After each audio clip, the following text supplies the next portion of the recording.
Well, some of you know I was minister in Nashville for 14 years. And down south, there's many of the churches are known as call and response or answer back. And that is when the preacher says something, the congregation just naturally replies and affirms what the pastor is saying. And so one Sunday, a preacher was speaking on what it would take for the church to become better. And he said, if this church is going to become better, it must take up its bed and walk. And so, for example, the congregation said, "Let it walk, preacher, let it walk." And so he went on and he says, well, if this church is going to be better, it'll have to throw aside its hindrances and run. And he said, "Let it run, preacher, let it run." And so the pastor was more inspired, and he said he was really into his message, and so he spoke even more strongly, and he said, if this church really wants to become great, it will have to take up its wings and fly. And the congregation shouted, "Let it fly, preacher, let it fly." And he says, well, if the church is going to fly, it's going to cost money. And the congregation responded, "Let it walk, preacher, let it walk." True story. True story. So as we come together today, I want us to work on the spiritual principle of divine guidance, because it seems like we all have decisions and choices to make. Things that we're considering, and we want to know how they're going to work out, if we should go forward, whether it's go forward in some relationship or not, whether it's figure out our investments in the current economy, if it's going into a different line of work, how to best utilize your retirement time, whatever it is. We're all meeting the affairs of life and searching for the right answers and to be able to have an assurance that we're doing the right thing. And nearly every one of us at some time or another meets unexpected challenges, unexpected circumstances where we have to kind of make faster decisions than maybe we would like. And so we say, what shall I do about this? How is this going to work out? And we want that assurance that we're being guided. Rumi, the Sufi poet, says that we have to live the questions, because that then puts us in a different energy, doesn't it? Live the question. What shall I do about this? Live the question. And I don't. Sometimes I'm not very good at living the question. I want to get straight to the solution or the answer or the outcome. I'm reminded, and I think I shared with you before, the story of when one night I was called to the emergency room in the middle of the night, and my father was there, and clearly he was very near the end of his life. And the emergency room staff was really busy that night. I mean, there was all kinds of stuff buzzing. I think as near as I could overhear, a couple of heart attacks came in, a gunshot wound, an appendicitis, and all the kinds of things that took more urgent care than what my father needed. And so they kind of pushed us off into a little cubicle in the side to wait for the doctor to come or wait till he could attend to us. And so we were just kind of there in the room together. And in the course of my father's cancer, he had suffered many strokes and lost his ability to talk. And we had created this way of communicating with head nods and eye glances and hand signals, so that we could understand each other and be able to communicate. And as we waited in the room, I noticed he lifted his hand. And so I took, and it was very shaky, and he lifted it very slowly, and so I took hold of it, and he pulled it away. And I thought, well, okay, whatever. And then he lifts his hand again, and I took hold of it, and he pulled it away again, even more determined. And so I thought, I don't know what's with that. And then I realized that he was pointing, that he was trying to point to something. And so I thought, well, maybe the light was in his eyes and he wanted somehow to shut the light off, or he wanted a drink of water. No, that wasn't it. And then, as I'm processing all of that, I got that he wasn't pointing at anything in the room. He was pointing to heaven. And I said, "Oh, Dad, do you want to know if you're going to heaven?" And he nodded yes. And I don't know how old I was at the time, 30 maybe, and I just wasn't equipped, to tell somebody. The prognosis was he would maybe live 24 more hours. And that's why he was in a nursing home, and they'd sent him out to acute care because he was bleeding out. And I just thought, I can't, this isn't, I'm not equipped for this. I'm not equipped for this. I'll wait for the doctor. I'll wait for the doctor, and the doctor can talk with him. And so we sat there together, and wasn't too much longer, this doctor appeared, and he was so young. He looked like he couldn't have been a doctor more than 20 minutes, and just fresh-faced, short haircut, youthful skin. Still, I think he still had acne, teenage acne or something. I don't know what it was. Anyway, and I thought, oh, this is just great. Inexperienced doctor, traumatized daughter, dying father. What a trio to step into, But he gave us a medical overview of what was happening, and when he finished, I said, well, doctor, my father has a question he'd like to ask you. And then I turned to my dad and I said, go ahead, Dad, ask him your question. And Dad, like an actor, right on cue, it was really high drama. He lifts that shaky little hand up like this. And I said, to the doctor, I said, he's pointing to heaven, and he wants to know if he's going to heaven. And the doctor very cheerfully said, well, I hope so, and I hope to see you there, And I said, after that comic relief, I said, that's not what he's asking. I said, he wants to know if he's going to heaven today. And this doctor took my father's hand, put his other hand on top of it, looked in his eyes, and said, only God knows that. Only God knows that. And what happened next was so amazing.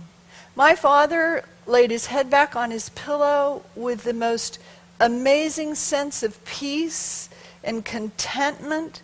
He spoke a word into that experience and called us all to exactly what was happening, that God is in charge of my father's life, that God is in charge of everything, and that only God knows. Only God knows. And that God knows, and that it's good. Whatever it is, it's good.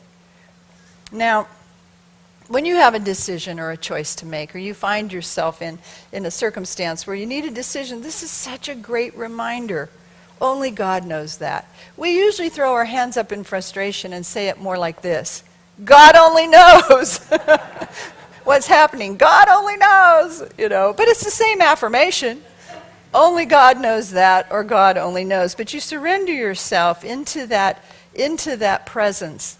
The Spirit of God was guiding my father's life. The Spirit of God was guiding everything that was happening in the emergency room that night.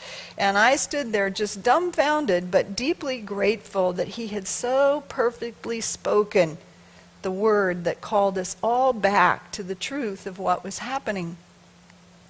Now, as I mentioned in the announcements, there's this meditation for guidance that I love that's found in Effectual Prayer by Francis Folks, and even though it's not the one I'm going to talk about in a few minutes, I'm going to read it to you because it's so great. So just take a moment and drop into your heart space, and if you have something, a decision that you're considering or something you just want more clarity about, just listen to this advice. And by the way, Michael, where are you? Raise your hand. Michael recorded all of Effectual Prayer into a recorder so he could listen to it, to integrate all of this into his way of consciousness. Isn't that amazing? Let's give him a hand. That's amazing. I mean, not just this meditation, the whole book. He read the whole book out loud into a recorder. Isn't that something? Then he says when he doesn't feel like reading, he could just listen to it. I thought that was really good. All right, meditation for wisdom and guidance. And some of her language is old-timey. But we like that here, like we like singing the hymns. Dear Father, I come to thee like a little child, not knowing the way. I seek the solution of problems that I of myself am not able to work out. I have come to the crossroads, and I know not the path to take. I would have guidance beyond the human, that I may make no mistake, that I may not have to retrace my steps, that I may take the path that leads to joy for myself and others, and to greater service to thee. My intellect would have me go one way. My emotions and desires pull me in another. But I know from past experience that neither of these can be relied upon to lead me aright. My faith is not in them, for they do not get their knowledge from thy omniscience, but depend on people and conditions and circumstances to give them their leading. My faith is in thee, O omnipotent God, for in thee only is the knowledge of the way to right decision. O thou omniscient mind, thou knower of all things, past, present, and future, make known to me thy will. It is not my limited will that I would have done, but thine. For I know that in thy will for me is all the good that I could desire. Let the angel of your presence guide me in a plain path, in a right way, in a way that corresponds to your will for me. Give me strength and courage to go forward. Give me faith to follow, even though there be a dark valley before I reach the heights.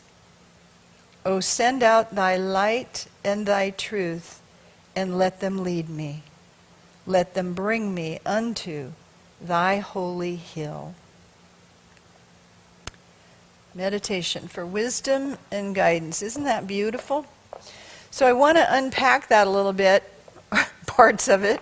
I'm going to unpack parts of it from the other book also, but so that we can take a look at some of the ideas that are so beautifully expressed.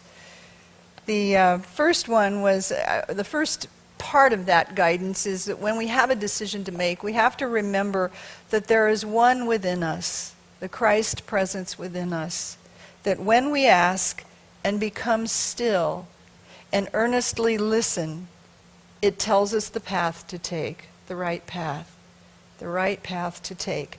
Now we're still growing in our realization of our status in God, and that is we tend to let our human impulses dominate us rather than moving into being totally spirit-led. We let those human influences dominate us, and we ignore the tremendous resource that we have available in us if we just allow that omnipresence of God, if we get still for a few moments and allow that omnipresence of God to be in us, to be kind of just poured into us, or either way, if you're one that it's poured into you or it rises up out of you, it's omnidirectional, so it doesn't matter. But allowing that omnipresent spirit, that omniscience, that divine intelligence to be imparted into you or released through you. In The Essential Charles Fillmore, the book by Jim Gaither, when he was here a few months ago, there's a passage, there is a perfect idea of God mind expressing in you as the Christ Spirit. Now we affirm that here every week. There is a God presence, a Christ presence expressing as you. It is your true self. Divine mind, through thought, is constantly seeking to guide you, to release its perfection in you. It is your spirit. And when you ask for its guidance and place yourself by prayer in mental touch with it, it clarifies your way by releasing its infinite intelligence within you. This intelligence has back of it all the powers of being, and there is nothing it cannot know or do. Now just think about that. You are a child of God. You are the living essence of the Christ presence. And when you get still and commune in thought, through prayer with God, you're infilled with that infinite intelligence, which has back of it all the powers of being, and there is nothing that it cannot know or do. Isn't that magnificent? Doesn't that give you hope and courage for every decision? The next sentence was, God was trying to lead me into something new and better, but the way the knower pointed out seemed like a mountain of difficulty. Have you ever gotten still and listened, and then the answer that's been revealed, you went, what? That's way too hard. Or I can't do that, or I'm not ready, or I don't think so, or let's pass that back around, God, because I'm not sure you've got it exactly right. You know, and that's the human self of us that's always kind of counter. Do you argue with your GPS, Cherie? How many of you argue with your GPS? It's like that. You're just certain that's not the way where you're supposed to turn, you know. So from time to time, what happens is we catch glimpses. In our quiet time, a whole vision is revealed, and we get a glimpse of the entire majesty of the process that's unfolding for us, and our first inclination is it's too good to be true, or it's too difficult, or how will that work out? And our consciousness has not yet caught up to the vision that we catch in those moments of spiritual insight. But it is true for us. And in order for us to accept that vision, that larger reality, we have to continue to work to enlarge our consciousness, to be able to be open more, to receive more, to allow more of Spirit to flow in and through us. And we do that by getting still and listening within. As Peter said in his meditation, I am God's song, you know. Third thing was reason questioned and tried to turn me aside. Emotion shook me, fear made me weak. I love that picture. When we're faced with a decision, our head pulls us in one way and our heart pulls us in the other. And you get into this, trying to make a decision, right? You know, your intellect says, this is really rational and this is what you should do. And your heart says, but I really want to do this, but that's not going to work like you think it should. Yeah, I know, but this feels really good. And you get into that. And we know from past experience, we can be so emotional, we're no earthly good, and we were so intellectual, there's no warmth or compassion in it. And this says, I know from past experience that neither one of those alone can be trusted to guide me aright. They don't get their leading from God. They get their leading from people and places and circumstances and things outside of me. And so you pull in deeper into the truth of Spirit. Show me the way, guide me, lead me. You go on beyond the human solution to spiritual insight, to spiritual revelation. And just more and more we're learning, you know, we do that by sitting in the silence, by sitting in prayer, in the omnipresence of God. A naked soul before a new experience, I stood on the threshold of the way trembling. You know, we go, okay, God, there we are, and I'm supposed to step out on this new thing. And it's assimilating itself. When I practice yoga, what my yoga teacher said, you know, sometimes when you hold a pose and then your arms or legs start shaking, she says what's happening is you're making new neural pathways. Your muscles are creating new neural pathways to strengthen themselves in that muscle. So when you're stepping out in faith, when you're growing in your ability to trust and to have faith and to live by spiritual guidance, and you step out on that, at first you're making new neural pathways, right? And it kind of looks like this. You're not as sure-footed as you think you could be. But just keep stepping, keep building, keep trusting, keep having that faith. When we are in a place of not knowing, we are in a place of humility. And a humble heart is a receptive heart. And there's room in it for answers that aren't just your own, right? That can come from God. Desiring to obey the knower's go forward, I asked for courage and strength and for forgetfulness of past failures and shattered dreams. Oh, that won't work. I've tried it before. Right? Oh, that won't work. I've tried it before. I could never love again. It hurt too much. I can't subject myself to that ever again. Right? I can't make that investment. I lost all my money before. I'm not investing anything. I'm just putting my money in green garbage bags under the bed. You know. Forget all the other times you've tried and failed and it didn't work. This is a new experience. There's no pattern of thought that can't be changed. There's no statistical analysis of how it went before that applies to this current experience. Every experience is new in God. You're new in God every moment. And as you align yourself with that strengthening neural pathway of you are the Christ of God, you'll change the external conditions of the experience. And then I love this one. Then I took one step forward to launch out into the unknown. Take a step. Take a step. If at first you don't get clear guidance, if you've done your prayer work, you have a decision to make, you've gotten still and you've listened within for weeks or months and nothing is clear, take a step. But take the step that seems most right to you, because you're stepping through whatever might be blocking you then. Take a step. The physical action moves the energy, and take the step that it seems most right to you. If it's right, all the doors will open. If it's not right, you'll know very quickly, because you'll be miserable. It'll be hard. Things will not work out. Phil Pearson always says, he calls it pushing on doors. If you have a decision to make, you push on the door. If the door opens, walk through it. If the door, on the other hand, slams shut with your fingers in it, it's probably not your door, right? It's probably not your door. But you're cooperating, you're moving in cooperation with Spirit. What the analogy or the picture I like to say is, if I'm trying to move forward in something in my life and I'm praying and I'm not getting an answer, I feel like I'm standing behind a pole and I can't see the way ahead. But if I take a step, I can't step forward, but I can step to the side. And all of a sudden, I can see the way ahead. I've been standing here praying for months and weeks and years and affirming and just blah, blah, blah, blah. Oh, take a step. Take the step that seems most right. Maybe it's this way. Take this step. Take a step that seems most right. And oftentimes that's not the right step, but it's the step that leads you to the path that's going to take you forward.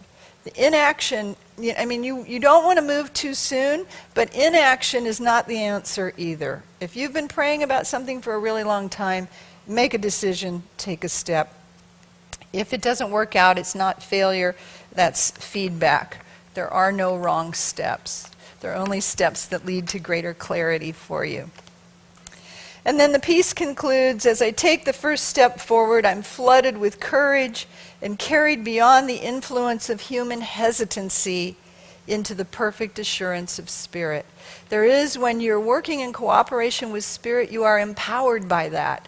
There's a sense of not arrogance or pride, but a sense of certainty, a sense of security, a sense of peace, and a sense of courage to do what you need to do in that experience. Anxiety is lifted, fear falls away, and your path oftentimes is not only made easy, but it's shortened, because you're following the guidance of Spirit. And then you're able to sidestep all the potholes and the detours and all the stuff that you would have meandered in had you been forcing your own will on it. Only God knows that. Only God knows that. I can still recall that very young doctor's very perfect words in that room on that day. It was life-transforming for me and for my father, and probably for that young doctor. Probably. Great bedside manner. Great bedside manner. I can feel the peace that my father experienced when he put his head back on his pillow and was just so content to be reminded that God was in charge of his life. Those words served him and me at the end of his life in very beautiful and divine ways. And so this morning I want to remind all of us that there is a divine knower within you. The knower of the way is the title of this message, the knower of the way. And that divine intelligence in the universe calls to you, claims you as its own, and releases its perfection in and through your life in every decision for wonderful, positive, prosperous, loving outcomes. And so let's take a moment to confirm that now in prayer. Whatever you're praying about this morning, I want us to remember that there is one within us that knows the way and will show us the path, show you the path. And you can trust that no path the divine points out is too difficult or too good to be true. This morning you see beyond your head and your heart, and you see with the eyes of spirit, the eyes of love. You see with spiritual insight, inner sight. You honor those places in you that are timid and vulnerable. You forget the past mistakes and live fully in the present moment. And as we are sitting here open and receptive and responsive to Spirit, Divine Mind, infinite intelligence right now releases its perfection in each one. And whatever your decision, you will be led forward boldly, courageously, to right outcomes, perfect fulfillment. And for this we are grateful. I am divinely guided in all my ways. Let's say that. I am divinely guided in all my ways. And so it is. Amen.